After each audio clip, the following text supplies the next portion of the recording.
Thank you guys for coming today. We just came out of the Cities and Villages Committee where we presented Chapter 9 as a solution for some municipalities that are under financial distress.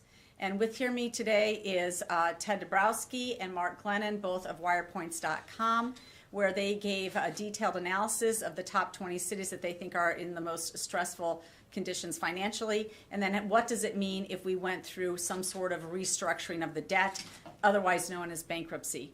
I'll let Ted Dabrowski give you an idea of what the data looks like and why this is an important thing to happen, and then Mark Glennon will give some comments. Thank you very much.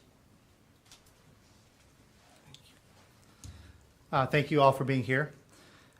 We all know that Harvey was the first municipality to face the garnishment of their tax revenues recently when they did not make the full contributions to their pension funds. And then, of course, North Chicago followed.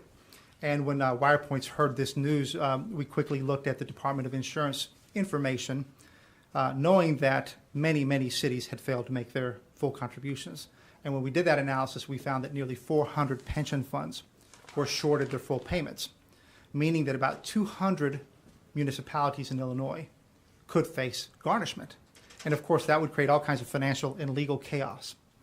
But the bigger story behind that is that we looked at the deeper data, and WirePoints looked at Department of Insurance data since 2003, which is the earliest we can look at city-to-city comparisons over time across the state. And we found that people's communities are being really hurt. And in too many communities, people's home equities are being destroyed. Retirement security is disappearing. The tax base is through the roof, or I should say the tax payments are through the roof, and the tax base is shrinking. It's a really tough situation. And so what we did is we have done an analysis of 180 cities in Illinois, those that have both a police and a fire pension. And today we released a partial release of that of 20 cities that are a sample of those feeling the pain.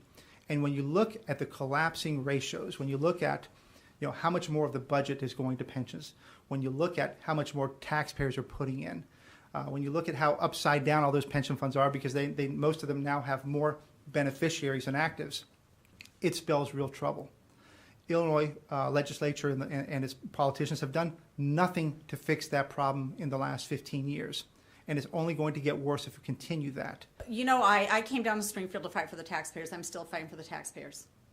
And I'll tell you what, the taxpayers in this case are already working for either the pensioners or the banks and the bondholders. That's what's happening. And I'm going to warn public sector folks, I'll tell you what, at some point, if your municipality is not solvent, you're going to have your choice. Is it going to be your job, your home, or your pension? Because not all three of them are going to happen. Your home is either going to have escalating property taxes for which it will destroy your home equity, or you're going to lose your job, or you're going to lose your pension. But there are many municipalities where you cannot have all three anymore. And so that's why we have to be very strident up here about talking about real solutions for what's happening in the state of Illinois. And by the way, all around the state of Illinois. Now, Ted's analysis can be found at wirepoints.com. They put it out on the top 20 cities. And surprisingly, those top 20 cities aren't all in one region. They include Oak Lawn, Niles, DeKalb, as well as Harvey and Danville. So they're all over the entire state of Illinois. And they all have different demographics and all have different reasons for why they find themselves in financial stress.